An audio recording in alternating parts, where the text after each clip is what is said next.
Hello, and here we are.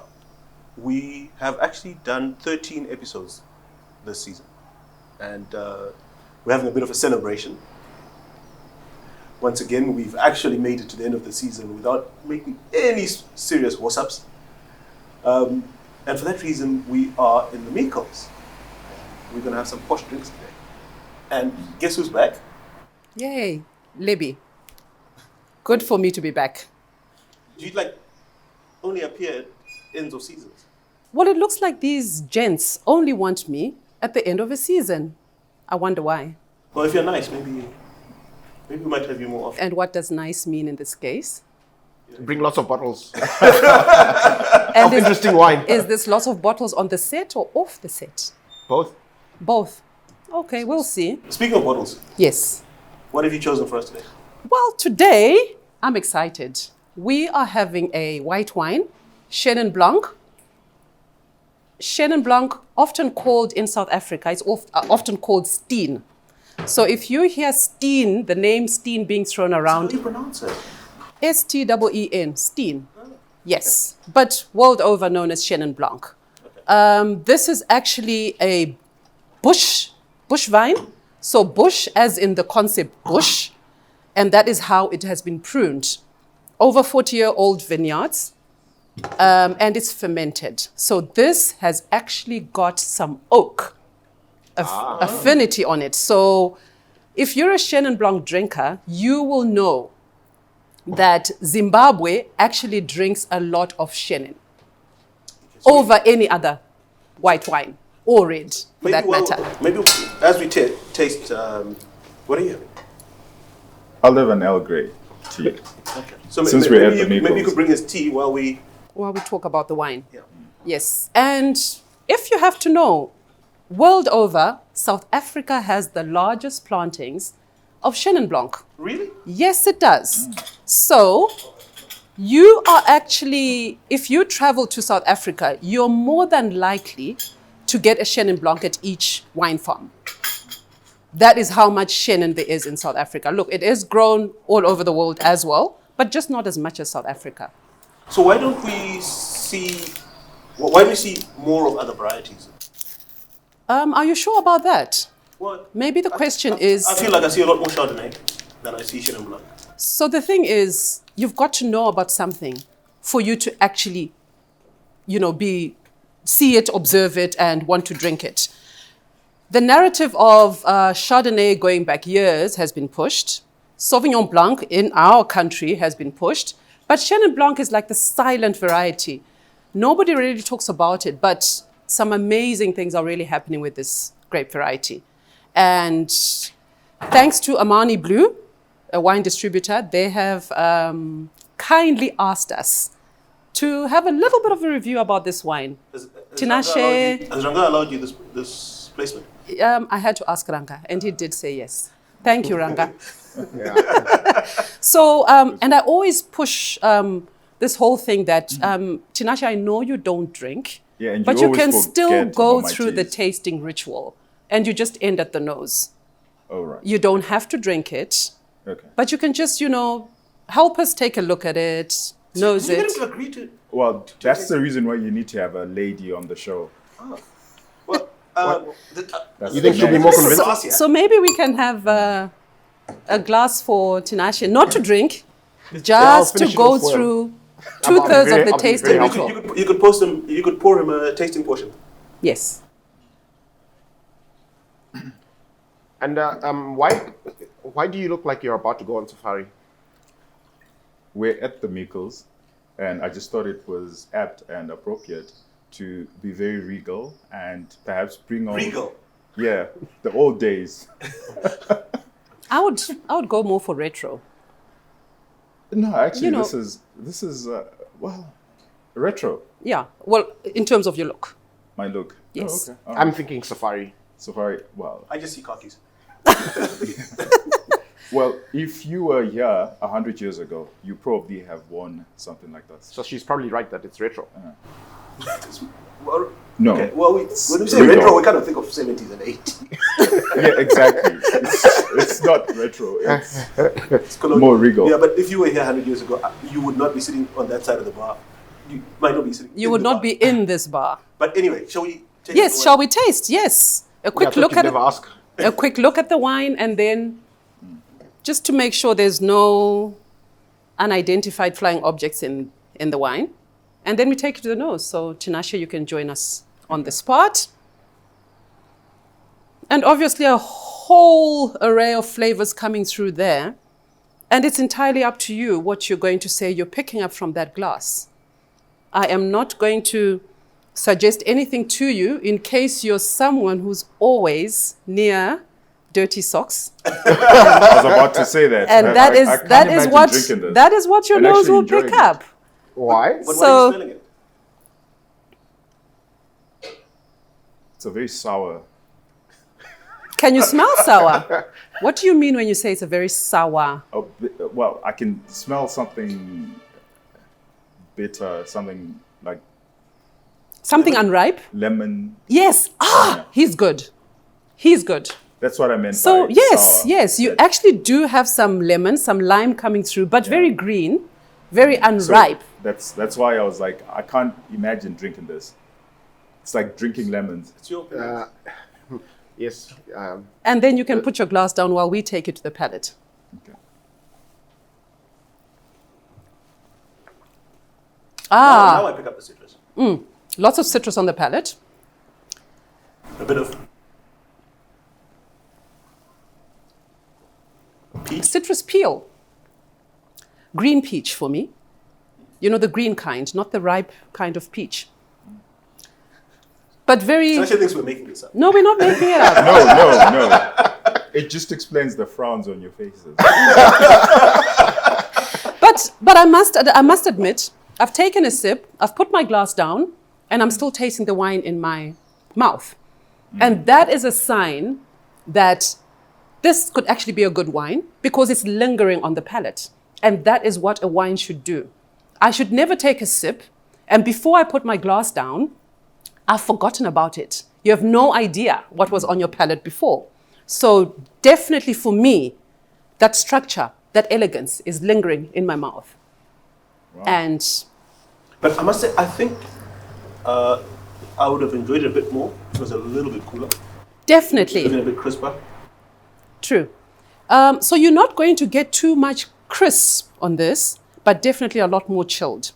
I think we did take it out and leave it out for too long, but we should have actually made sure it was chilled right down to about 14 degrees perhaps, and the taste would have been different from what we're having right now. But when it's cooler, isn't it harder to interact with the flavor? But maybe you can pour the rest. So take Yeah. note. Take note of the 14 degrees. So 14 degrees is not going to be cold. If you're going to chill this right down to cold, and we're talking 5 degrees, you will lose every single flavor you're talking about. This is not your favorite sparkling wine. It's a still wine. So we do want that character to still come through and enjoy whatever this wine has to offer. Fantastic. Yes. So what do you think, And maybe you Rufaro? could leave the bottle on the table so we don't bother you too much. Yes. Knowing these two. Thank you very much. Thank you. Knowing these two, How's your I dog, think- Greg? Still brewing, but I think it will be okay. Still. yeah, I think it's an easy going white wine. Great for summer. Yes. We drink quite a lot of white wine when it's hot, and it's been miserably hot lately when it hasn't been raining. It sure has. So certainly keep an eye out for it. Yeah. Old man Sam. So 2020 vintage as well, very young. Yes, white wines are supposed to be enjoyed young. Not all white wines are made to age. But So it's- just but be it's- careful about that. But it's not as energetic as you'd imagine. Well, for 2020. Well, now we have it. We did talk about that barrel fermentation. It has been in oak. So oak will always give it that substance. So remember when we have our usual Chenin or Sauvignon Which is Blanc fermented in or steel. Chardonnay, stainless steel fermented, you've still got that liveliness, that freshness that still comes through. straight through the glass onto your palate. But this is more, I like to call it substantial, perhaps, but with an elegance that's more ladylike, like me with you guys here. Well, I'd say maybe not ladylike, but matronly. Matron. I think at that juncture, I'll take another sip. Because it tastes like medicine. No. Oh, yeah, that went over your head. Medicine is that horrible heated shrub juice that you were having the other days. Which one? That The one tea. you're having now. No, Earl Grey. Earl Grey is okay. The Miombo, what? That flower. Mutombo. It was a Mutombo, flower, yes. yes. Yeah. That's medicine. Hibiscus, Very exactly. hibiscus. It was a flower, yes. Yeah, yes. it was a Very flower. Hibiscus flower. Anyway, gents and lady, Thank you. You're we supposed to do it the other way around, but anyway. He had already forgotten. Must be the wine. last week we were at CZI. We put out quite a few clips with some of our interviews, but we also attended some of the sessions. Impressions? For a talk show, I think there was a lot of constructive During the discourse. conference, not this talk show. The conference, of course. Okay. I think there was a lot of substantive and interesting discourse. And I must say, having attended CZI and the ZNCC, I'm much less disparaging as of these sort of conferences than I was before, because I think it's been years since I've attended anything of that sort, and I always thought that nothing important is said and nothing important is done following as a follow-up to these things. But I'm slowly warming up to the idea that these things can be accretive, that you can actually walk away from one of these conferences with rich insights and better perspective. I was particularly taken by that it was in Harare. Sekai kept saying to us that the turnout was probably lower than it would have been had it been out of town. But I thought the quality of delegates was better, and I thought the engagement was better. I don't know.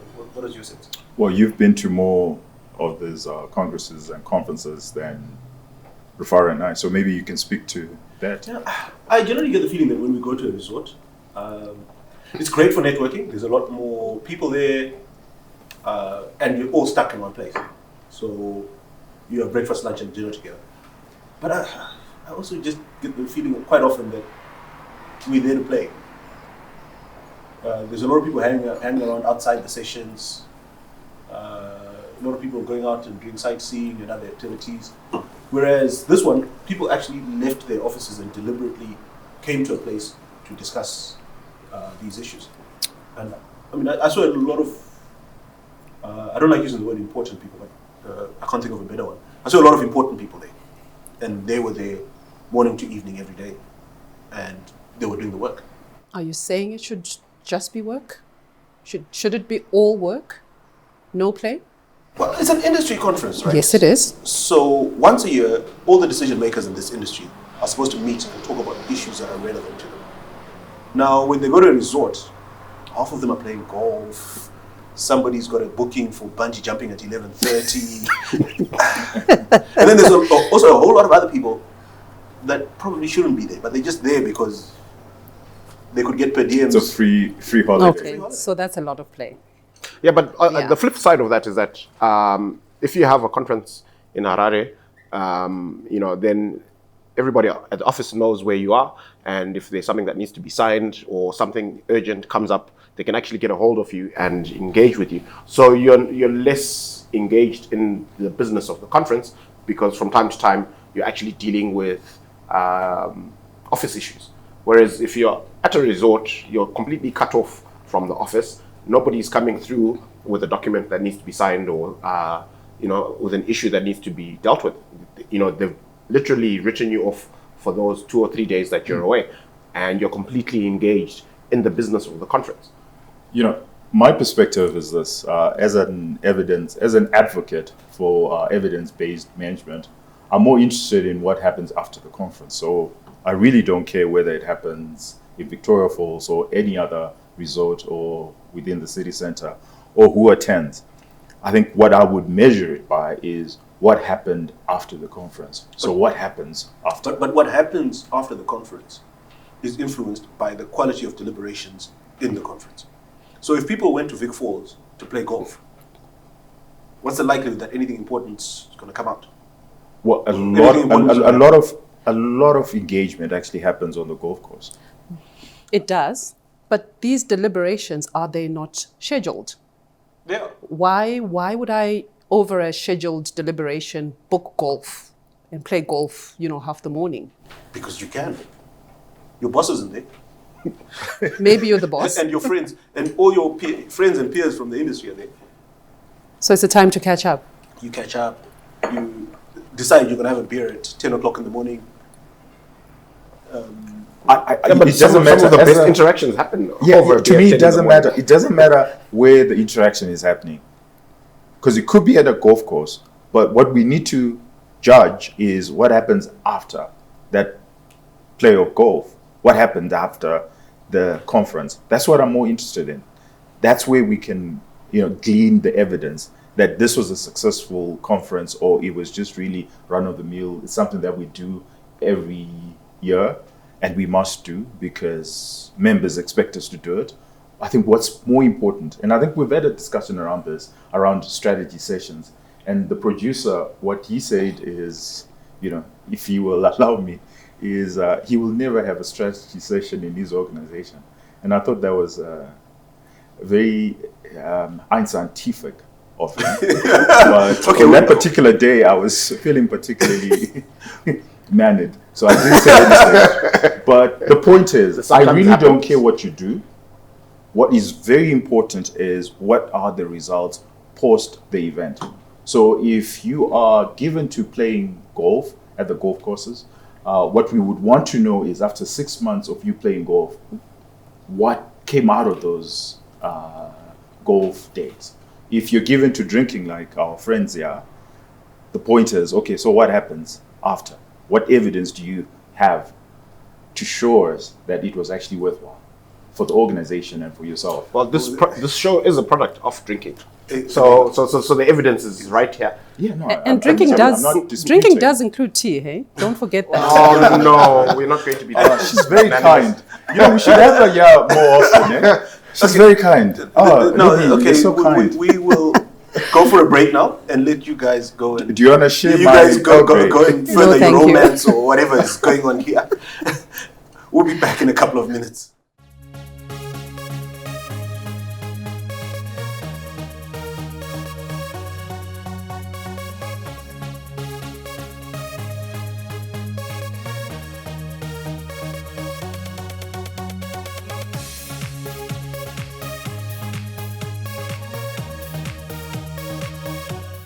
Welcome back. Okay, so before we went away, basically, Tinashe, you were saying, doesn't really matter what they discussed. Maybe a few months down the line, let's see if Zimbabwean industry is doing anything different, if they're doing anything better. But, I think there were one or two pretty interesting things they talked about. Manufacturing for manufacturing. Basically, the idea that if we're going to grow our industry, we need not only to be manufacturing for consumers, but we need a whole manufacturing sector to support the manufacturers, because that's where the real value addition is. And that's not happening. And we had Busisa on the show. Yes, KFC Busisa. Yes, KFC Busisa. And talking about the results of our drinks, having Busisa for drinks, it looks like Uncle George has confirmed that he's going to come on the show and challenge what Busisa said on the show. Yeah, I'm looking forward to that. And it's actually great that the PEMSAC finds it very useful to interact and to engage with, some of us who are drunkards. You're also a drunkard? Oh, he's a drunkard as well. No, you said some of us. You included yourself in our group. No, some of us. I'm just being kind. Some of us who are drunkards, and some of us who will enjoy a shrub or two. Well, we hope to see him. I mean, one of the interesting things, right, going back to the concept of manufacturing for manufacturing, right, and what came out of the conference. So there was an economist there, I think. Matt. Yeah. Or you the mean Danish the guy. CZI chief economist. No, there was a Danish guy. Yeah, that's Matt. Yeah, who lives in Rwanda. He said, I think he's the one who said, look, if an economy is going to industrialize, manufacturing needs to contribute about 60% to GDP. And you can, jump in and out here with numbers. That was the CZI chief economist. Sorry, was it? I think he highlighted, maybe I can. Okay. He highlighted the fact that Thank you. 90% of our manufacturing inputs are actually imported. Mm-hmm. And That's a large number. exactly. Yeah. So his idea is actually that's where the benefit would be, or that's what we really need to work on and become even more innovative. And for you to increase the value, the problem is we're actually importing intermediate raw materials and only manufacturing for the consumer. And for you to increase that value so that manufacturing starts contributing, getting a margin that is greater than that, around 20% rather than the 10, you need to start manufacturing the intermediate raw materials here. But then I was trying to make a slightly different point where they said, okay, if you're going to be industrialized, around 60% of your economy needs to be manufacturing. Yeah, I can dispute that, but Anyway, can I make my point? Can I make my point? Because it's not even material to the point I'm making. Yeah. Okay. Whereas we are around something like 18%. 18%. Yeah, 17, 18%. But we used to be higher. Yeah. And you can probably throw the number around 1980. What did manufacturing contribute? It should be about 25% or so. But we must. Can I make my point Okay, before you actually dispute it? And so the point is we've regressed. And I've been thinking about this because 11 November, which is a few days ago, was the anniversary of UDI. So UDI got manufacturing to be a quarter of the economy. We've regressed. And I put it to you guys that the regression of manufacturing's contribution to GDP is less about the growth of new sectors than it is about the decimation of the manufacturing sector. Okay, so what exactly is your point? We've destroyed a sector. There's a sector that UDI built up. For better or for worse. So I think, okay, so firstly, UDI was a bad decision by the government of the day. Do you feel the need to say this every show? No, well, whenever we talk about UDI, we've got to interrogate whether it was a strategic failure or success. And I think that it was a failure. And we built all of this industry not because we were doing well and growing and had this market that we needed to address, but because the country was under sanctions and industry had to be built up for import substitution. So if the economy had been left to its devices without a UDI like blunder, the contribution of industry would never reach those levels. In fact, most developed countries, it's the service industry that contributes more than 50% of GDP, and that's where the value is. It's not in manufacturing. And I'm amazed that we seem to be obsessed with manufacturing in this part of the world and how much we import, and this idea that we would be significantly better off if we imported much less and manufactured more.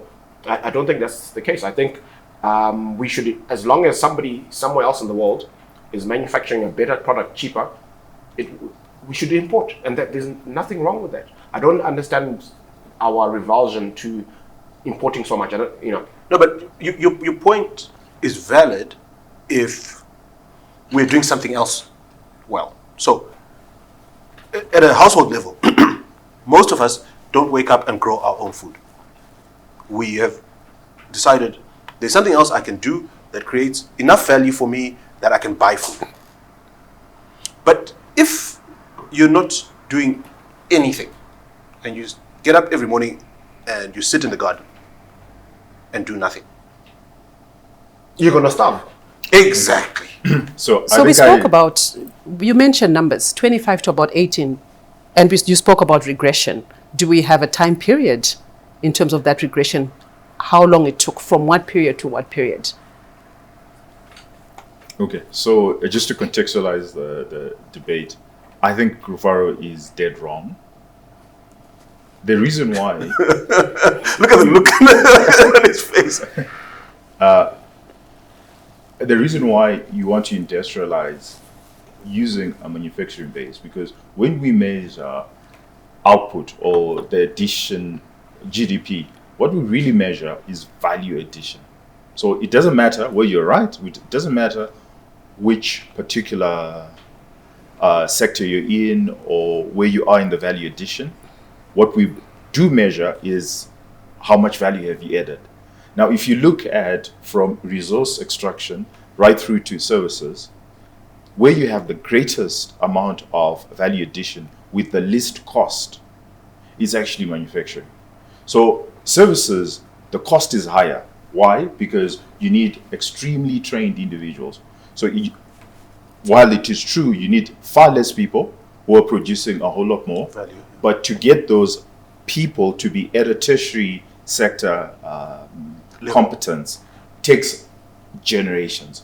Although you've had arguments of the fourth industrial revolution and they use countries like Kenya, I just don't buy into that argument that you can move from agriculture right through to a service industry and there's absolutely nothing wrong with that and that growth will be sustainable. I don't think so. And maybe I just interject briefly. I think what's also important here is for you to distinguish what kind of service industry. Because I think when people think service industry, they say, well, but we can do tourism and we can have people waiting It's drinks still service and making beds. But I think the point you're making is if you're really talking about fourth industrial revolution, you're not talking about getting people that used to grow maize to make beds in a hotel. You're talking about getting them to start making computer chips. Yeah, technology driven. Yes. That it's now vastly technology driven and you need capital. So there's what we term a steady growth in economics. So that's why you can't fudge growth over time. You can't fudge it because somewhere along the way you're going to face a lot of hurdles, or you will see just how inadequate you are and you start facing the problems. So you hear South Africa continuously saying, we've got a skills gap, we've got a skills gap.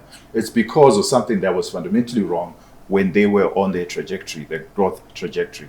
So economists of my particular view tend to talk of a constant, steady growth that you need to have.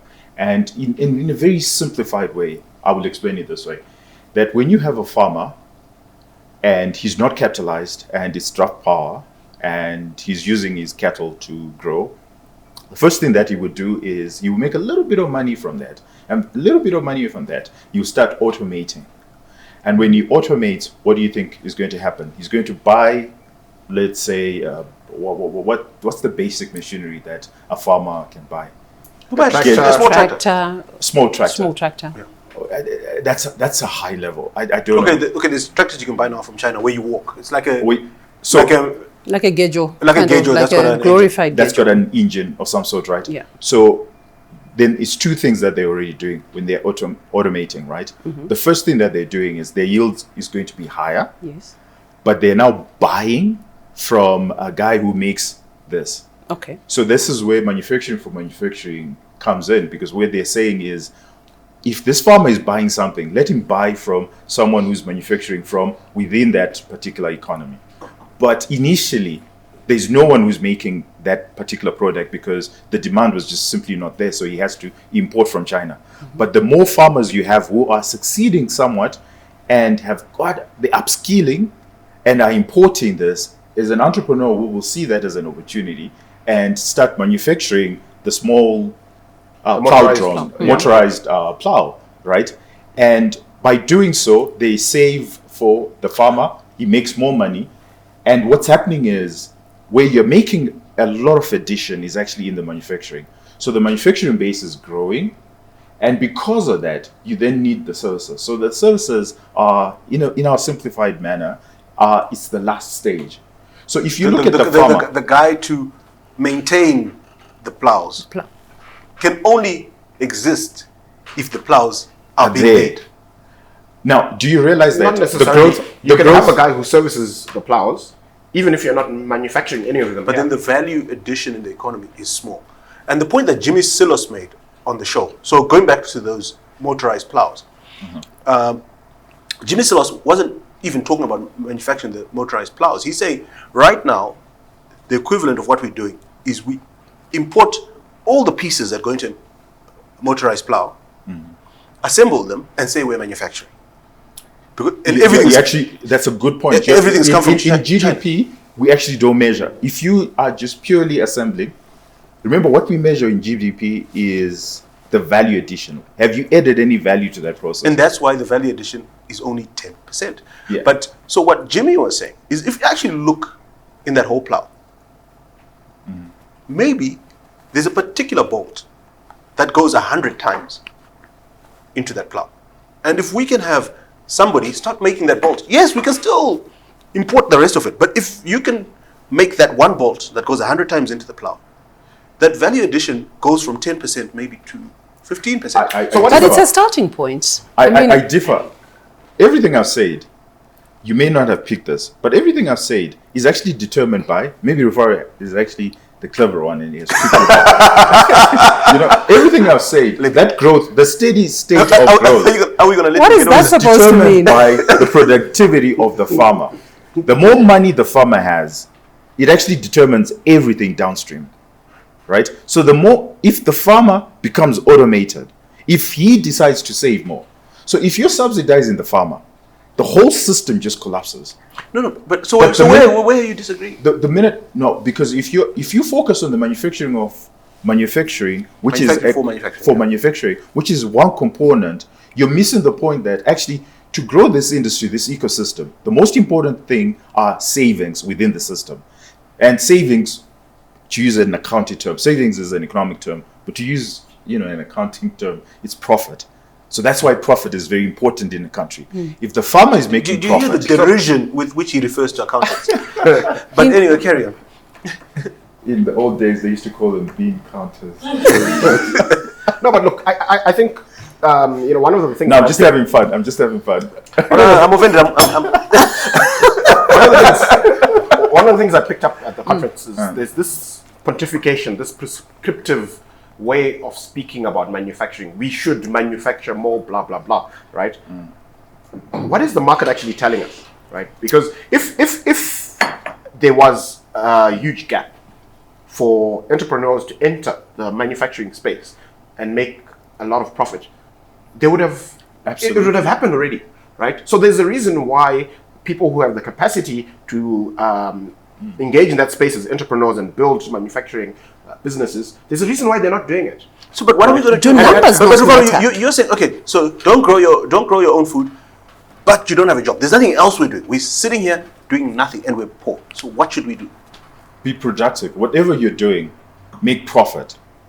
I think he gets it. And Make profit. The minute you start making profit, everything else And works. we're saying, if the country starts manufacturing stuff, yeah, but it's We'll make not profit. just No, going to. it's not You can't about wave you. a magic wand and wake up tomorrow with a manufacturing sector that is thriving, right? You have to create a macroeconomic framework in which people have a high incentive to enter that space and build manufacturing businesses. You can go on and on and on ad nauseum about how we would be better off if we had more manufacturing. But if you don't have a framework in which people have the incentive to enter that space, it will never happen.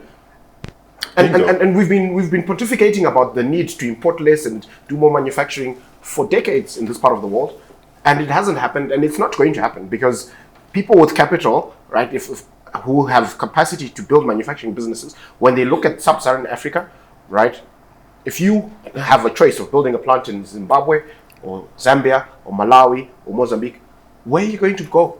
Bingo. And why? so it comes back to macroeconomic policy.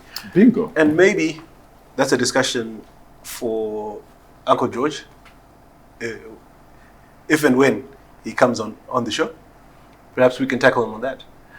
Yeah, In the meantime, I think it's time for you to go to the little boys' room. you understand my water retention capacity. And we actually have somebody, on the show. I think I'm going to have a long-term solution for you. Speak to me after. Okay. Yeah. Diapers.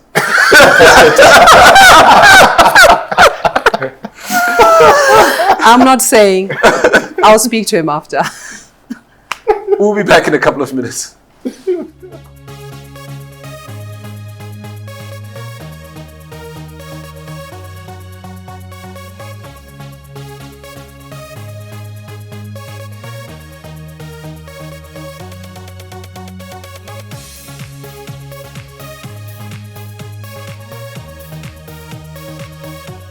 And we're back. Welcome back. Did you guys polish off the wine during the break? Something happened. But I believe you've had a word with our friend Muneti during the break. Yes. What's he going to bring us now?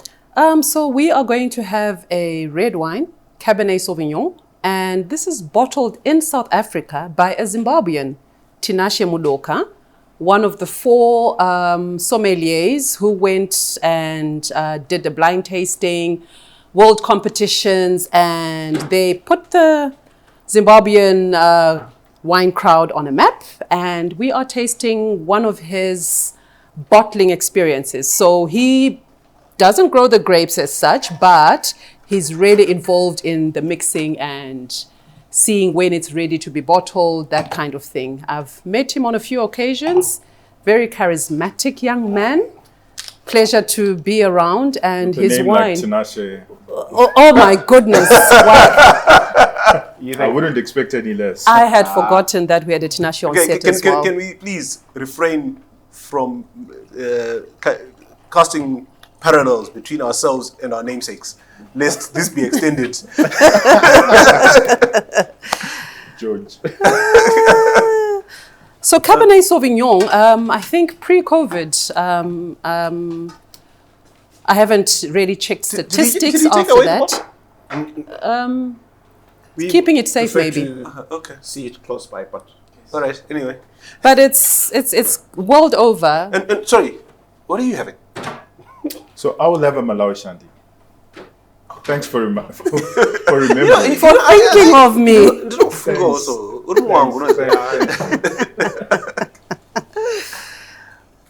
Anyway, okay. So some of the, well, in fact, Cabernet Sauvignon is actually the grape with the largest plantings the world over. It's the number 1 grown grape variety in the world. So your chances are very high if you're a person who travels, that wherever you do travel to, there could be a bottled Cabernet Sauvignon somewhere. And it's rising to the nose already from that distance. Well, this is exciting. It is a 2020 vintage, Okay, so pretty young, quite young, yeah. about a year old. And let's see what it actually says to us. Yeah, that's promising. So if you look down in your glass, you'll find that the depth of color, and I'm disappointed, Muneti did not give Tinashe No, I think a it's small fine. tasting pour. I think the first one Just was so you- one you- too much. So that one too much on his nose, I understand. So if you look down in your glass, you'll find that the depth of color is actually very rich, because Cabernet Sauvignon is a thick-skinned grape variety. It's probably one of the thickest. And because we actually ferment the clear juice with the grape skins on, and you get that really deep color from extracted from the skins to give us that depth of color. So that tells us a lot about the wine in terms of the color, because we do use our eyes to start with. When I look at it like this, I see 3 colors. What does that mean? Why are you seeing 3 colors? No, you know what I mean. When you look on the rim, you see a deep red, a kind of pink, and a bit of white. Totally understood. Lighting is everything when you're looking at a wine. So when you're looking at a wine, you are actually supposed to look at it with a white backdrop. So my blouse, for example, if you put your glass of wine against you will not there. No, but you will get the proper color we're talking about. So we've got beautiful chandeliers, lighting indoors, a bit of light and dark shades. You are going to get a lot of colors in the glass because of that. okay, so it's not that he had too much. Who knows? And like you said, the flavor profile jumping right out of the glass. To me, that signifies a wine worth my tasting because it's talking to me a lot. And you know what they say about the nose of a wine? If you get a lot of fruit character coming through from your glass, the next big step is for that fruit character to follow through onto your palate. So let's see if that's going to happen in this case.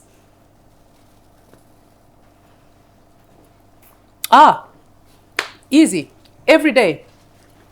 I'll get back home, have this. Lunchtime. I love my reds. Beautiful lunchtime wine. It's 2020. I'm sure you were expecting to get a bit of numbing with tannins, and all, but you didn't. So it's definitely made, made in a very easy drinking style, I would say. I'm just trying to think what it's reminding me of. Red wine? Anyway. And apparently the story of this particular Tinashe captured the imagination so much. There's going to be, they made a documentary about their journey. Yes. You know, leaving poverty and hardship in Zimbabwe, moving to South Africa, and then becoming world-class sommeliers. So I think it's out February next year. It's called Blind Ambition. I'm quite excited. It's on Netflix, right? I have no idea on what platform it will be on. It hasn't been released yet, but it's coming out February next year. It's called Blind Ambition. Definitely something to look forward to. I mean, their stories are amazing. I mean, the 4 Zimbabwean guys, all of them left here with zero knowledge about wine. Zero. Started off at, waiter kind of levels, and then they get to run, some of the biggest restaurants in the Cape. And I think Tinashe was what? I'm not sure what it was, but one of those restaurants where you kind of like have to book months in advance. So, I mean, that's pretty amazing. So, something to look forward to. You guys don't want to talk about business and economics today, do you? Well, this is far more interesting, I must say. Well, it does speak to, our greatest export, and the fact that we have this talented, sommelier that is bold enough to put his name on the bottles that he produces, but he appears as a Western Cape manufacturer. He's not manufacturing. He's not a Zimbabwean brand. And interesting because you said he bottles it. Yes, he bottles it. He could actually be doing it here. Yeah, because we do, we do grow grapes in this part of the world. No, you couldn't even be bringing the grapes from. But I think it goes back to the segment before when we were talking about this whole regression kind of thing. I mean, do you know we used to have, I think, 12 to 20 vineyards in this country growing grapes. So we had a lot of wine that was actually being made. It doesn't matter. We got to know the afterses because we got to know the popular ones, but we had 12 to 20 people growing grapes on their farms. We had some in Umwinzidale, your Maronderas, your, Odzi, yes, Esgodini, Gweru. I mean, we had a lot of this. And from there to now, I mean, you don't really want me to spell it out, do you? Mm-hmm. So there we have it. So there is that link. So it's not just play and drinking today. Well, I'm getting depressed. Take a sip of your wine. Yes. Okay, it might help. And the world is right side up again. Yes. And, we're going into festive season. Civil servants are getting their bonuses. It's looking up. Mm. So what does it say to you as, the economist here, that we have a local currency and yet we are committed to paying civil servant bonuses? I think you should leave real money. You should leave that to Musisa to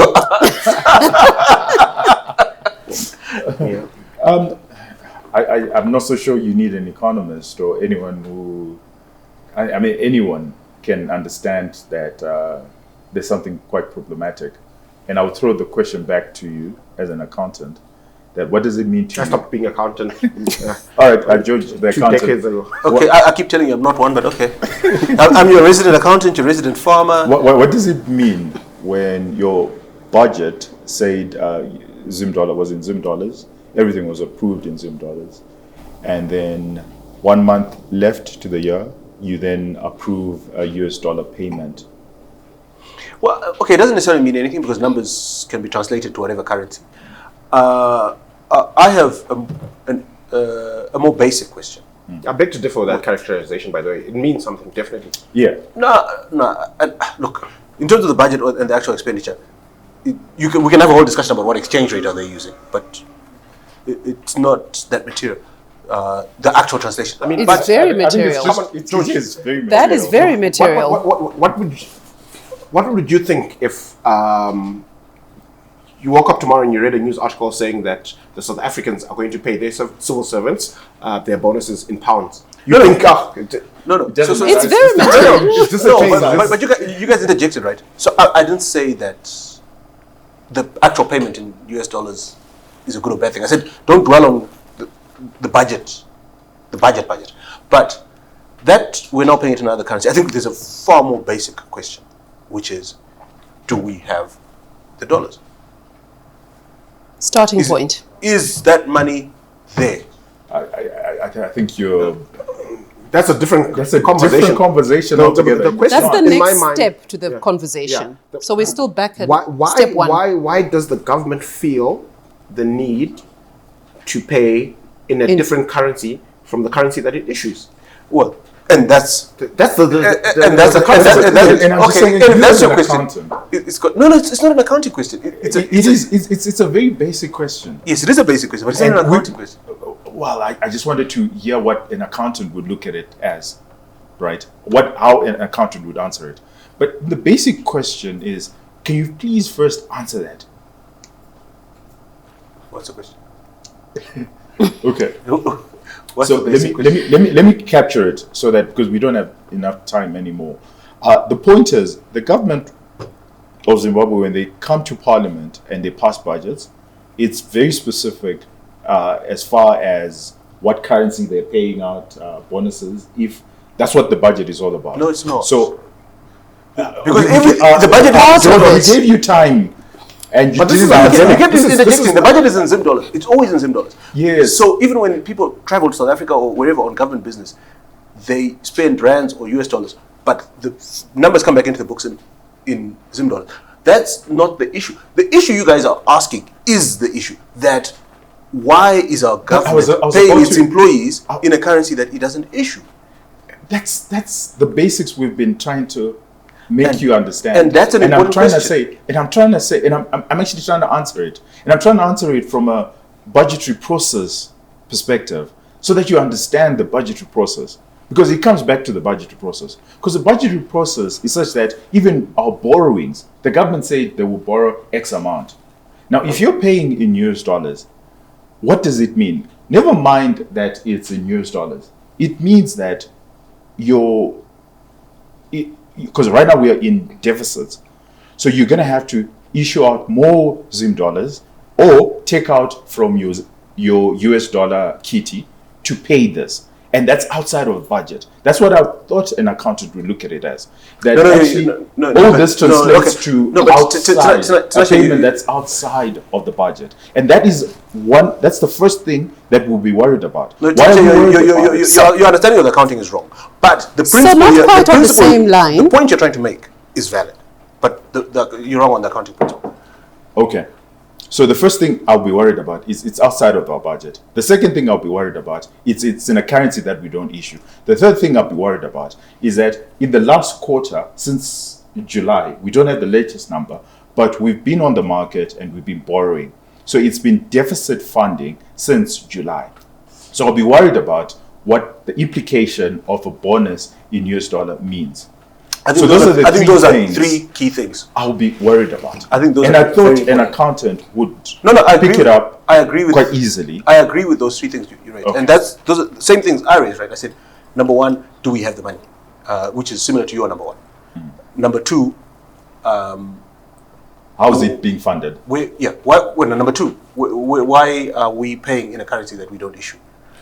And then how is it being funded is an extension of number one. Yeah. So while we're talking about this, just quickly, I mean, this takes me back to something I read actually about a civil servant, obviously at another level, who enrolled their child at convent, and they were asked to pay the admission fee or something in US dollars. And there's actually been a bit of something going on, a court case actually, yeah, over this particular civil servant saying that I am not going to pay what you're asking for at the black market rate. No, he says he's not going to pay any US dollars. Any US dollars, exactly. He's going to pay in Zim Govt. So it comes back to Busisa's famous question, which is, it's okay for other people to eat what you cooked. Yeah. But you do not have to pay for but you something. don't eat it. Yes. So, but I don't think that's I think Lebbie's. this is the point that I wanted to make, to say we have this local currency, and the issue of this local currency should be doing everything in their power to engender faith and confidence in this local currency. And by choosing to pay bonuses in US dollars, they're basically not eating. doing the exact opposite. That's a huge statement there. Yeah, I would extend Lebbie's argument and say, if the civil servant was taking the school to court, perhaps exporters should also take government to court. Well, importers in this case, and say, sorry? It's importers who are being asked to pay their duty in US dollars. Well, importers, even exporters pay their taxes in US dollars, and yet they're being paid in Zim dollars. So the government takes 40% of their exports and gives them Zim dollars, and then the same exporter, when they want to pay the same government their taxes, their tax and then in you can't. US dollars. So I'm asking, is it possible if the exporters or the importers you can guys go to government and also sue? You guys are going to get us arrested. We've got a guest waiting to come on set, so I am going to stop the discussion here, and we're going to take a break.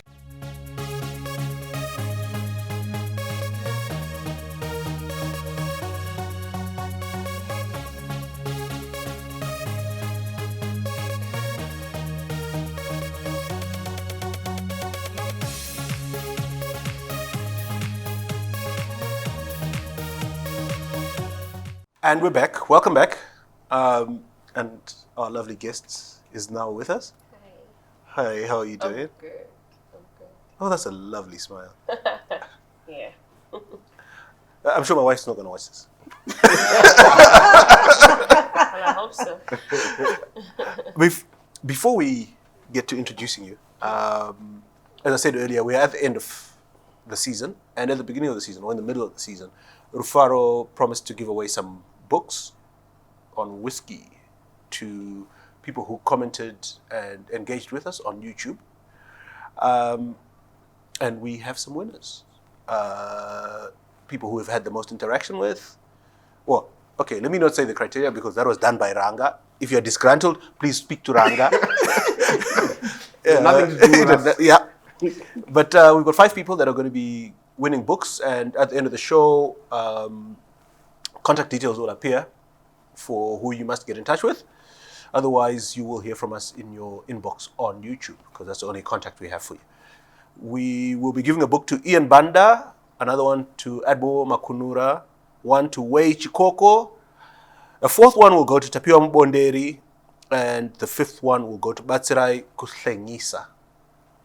And at this stage also, we'd just like to acknowledge and thank all our partners who've supported us during this season, and there have been many of you in various forms and means.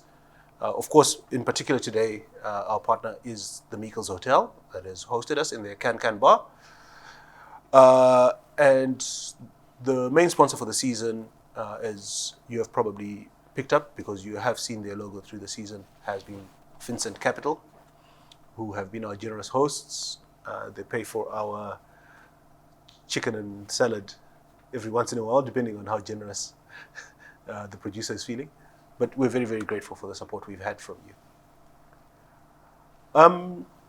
Yes. So our guest is? My name? Yes. You want my full name? Birth or music? What does the government call you? Felistas. Felistas. And your What do your fans call you? Feli Nandi. Is that as in Munandi?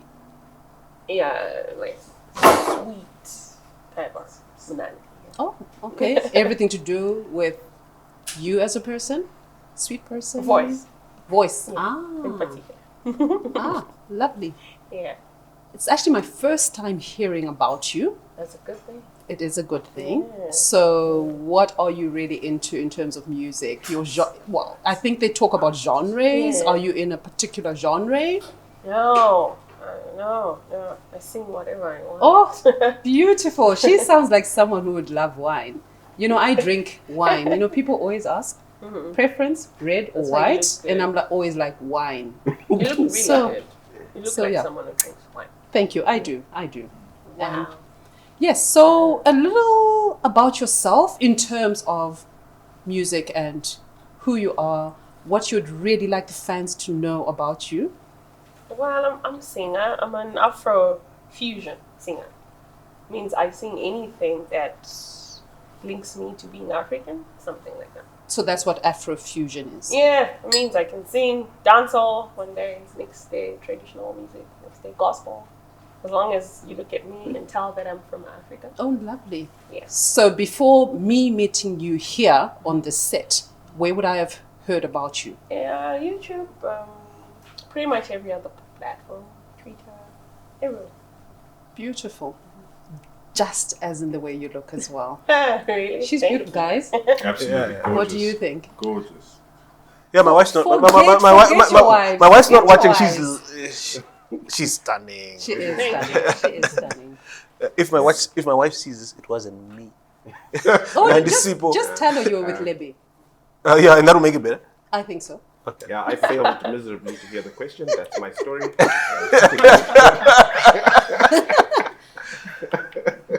What's your most famous song? Mfuzi Mombe by Trevor Dongo and myself.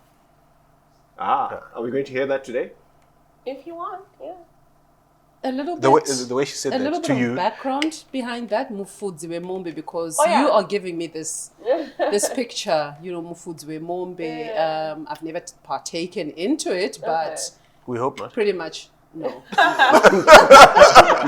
But pretty much, you know, everybody will, you know, kind of like have a picture about Yeah. that. Well, So it's a song we bought from a book, this guy's book. So we just took the story and put it in a song. beautiful. It's a lovely, often touching story. Oh, okay. Will you give us a few bars? What now? Without auto-tune? Were you thinking of another time? Oh, Yeah. come on. The wine is flowing. The what? Malawi Shandy? Yeah. Is that alcohol? Malawi Shandy? It's alcohol? No. No. No. It's a He's a drink. teetotaler. Yeah. What's that? Someone who doesn't Totals does on not tea. Exactly. Drink. Does not imbibe I do not. whatsoever. I do not imbibe in any way whatsoever. He's a very He miserable. doesn't even take Like me. antibiotics. That's amazing. Are you as miserable as him? Do you take antibiotics? He doesn't. Alright, so okay. Well, that makes you even more interesting. See? Except that I'm a nun, but anyway. It's, You're a nun? Yeah, with locks.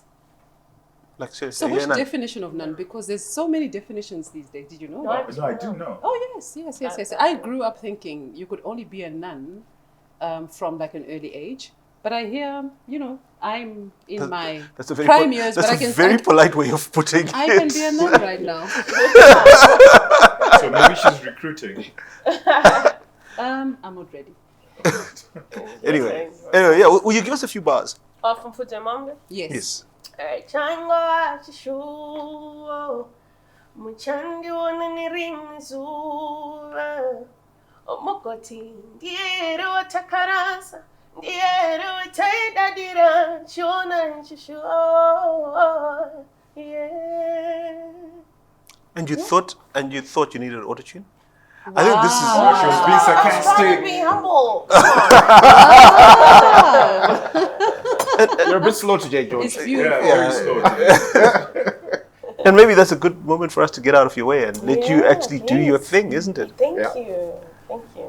Thank you. Feli, you've got an amazing voice. Thank you so much. Thank you. Gorgeous, gorgeous. Can't wait.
My name is Feli Nandi, and I'm so excited to be here. Yeah.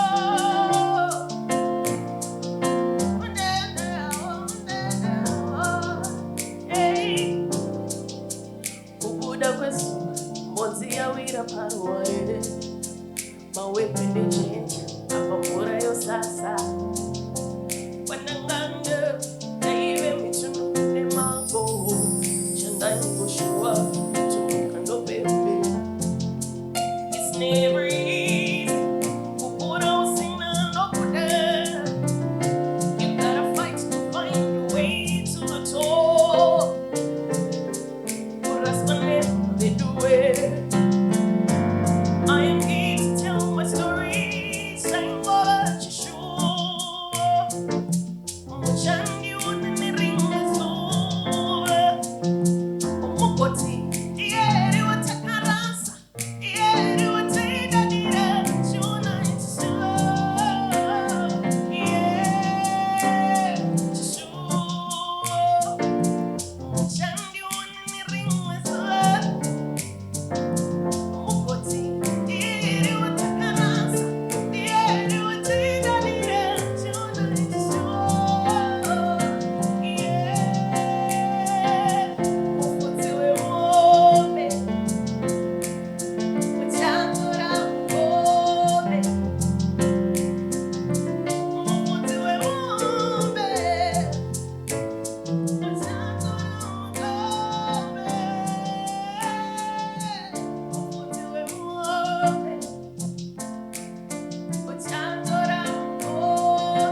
excited to be here.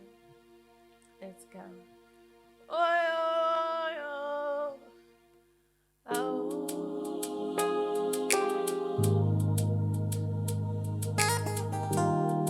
Yeah. All my lovers out there. I did in your way, I did in your way, I did in your way, I did in your way. Oh, Saturday, oh, I did in your way, I did in your way, I did in your way, I did in your way. Oh, Saturday, oh, I did in your way, I did in your way, I did in your way, I did in your way.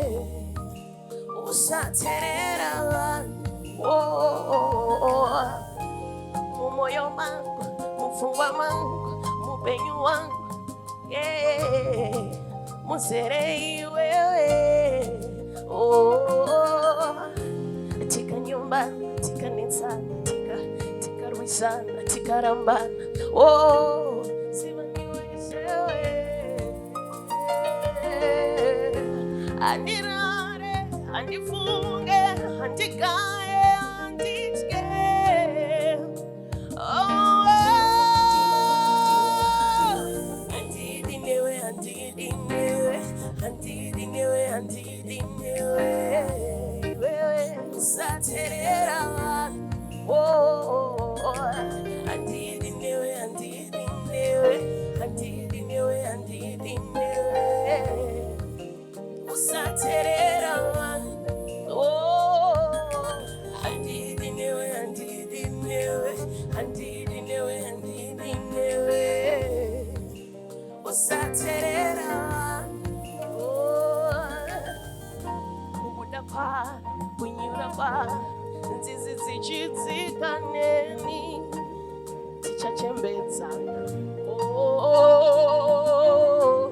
Mavara yembada tingatadza kufatsana, kutonora kwedu vanotanga kudzana, usati ukishure, oh, inga mhepo inga uye, iwe nini tiri mwe, oh, chingomirane,